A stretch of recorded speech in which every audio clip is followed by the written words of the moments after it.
Hi guys, and welcome to Shaq's Football Tactics. Today we're discussing seven-a-side tactics. I play a lot of seven-a-side football and always trying to figure out how best to organize a team. Most team I've played against or with use this formation. So you have your two defenders covering both sides, a midfielder, a defensive midfielder in this position here, uh, two wingers, right wing, left wing, and an attacking midfielder or a striker. I personally don't like to use the word striker because once you call someone a striker in a seven-a-side, they effectively just operate in this area and they don't want to do anything with defending. So I don't like calling this guy as a striker. So this is a great formation. You move up the field. This guy can move in behind this guy into these areas, into these channels. Your wingers can play one-on-one against the defenders on both sides. So makes ample room to pass the ball around between these guys. This guy can move into this space, move the ball around, right? So overall, this is a great formation in my opinion for seven-a-side attackingly. The challenge with this formation arises when you lose the ball and your opponent team has the ball, and then the question becomes, how do you defend in this formation? Key to seven-a-side defending obviously is that everyone picks up one guy and is responsible for his movement.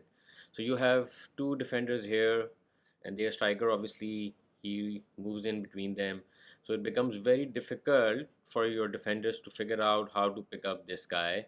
So if he's here and this guy moves here, then obviously these two can exploit this position here, because and this will turn into a 2v1 for this guy.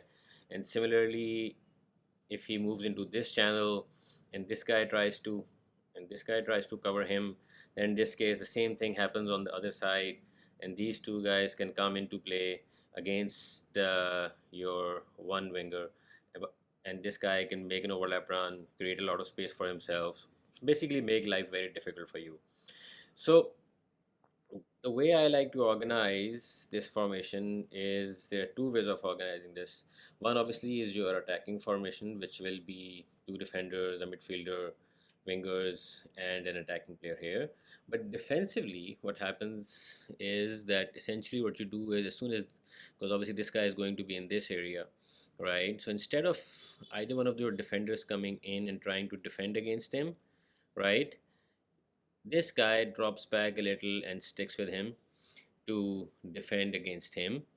This guy moves up and tries to cover the dear central midfielder who's obviously trying to move around the ball, right? And both your defenders stick to their sides and try to cover players attacking from each side. So essentially, what you're looking at is you're creating a 1v1 situation all across the field. You've got each player covering one player, and if you do that collectively as a team, I don't see you facing any problems while playing seven-a-side.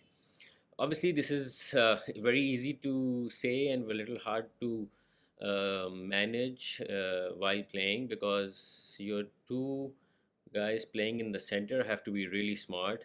These guys move back as soon as you don't have possession. They move into a defensive position, cover their guys.